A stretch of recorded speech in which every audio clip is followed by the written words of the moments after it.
Vasmat railway station, वसमतचं railway station बघा. वसमतच्या रेल्वे स्टेशनला आलो होतो आम्ही.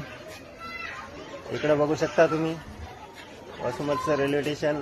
इकडे दत्ताभाऊ आलेले आहेत, दोंडे साहेब पण आलेले आहेत. वसमतच्या रेल्वे स्टेशनचा हे नजारा आहे बघा. छान अशा प्रकारचं वसमतचं रेल्वे स्टेशन. इकडं उसाचे वावर दिसायले. अजून गाडी आली नाही, गाडीच्या प्रतीक्षेत लोक आहेत बघा. काही माणसं कधून बसलेली आहेत वाट पाहत रेल्वेची. लोक कटाळून गेले. 7ची गाडी अजून आली नाही. अरे हे दिसे ना बाजू. कधी कधी गाडी येईल काय नाही. लवकर लवकर गाडी घेऊन या. ड्रायव्हर साहेबाला विनंती आहे की लवकरात लवकर गाडी आणा. तुमची प्रतीक्षा करत आहेत दिवाळीला आलेले लोक. आली आली आली आली. अजून काही गाडी आलेली नाही बघा. गाडीची वाट पाहिलीत लोक. हे असा नजारा बघा रेल्वे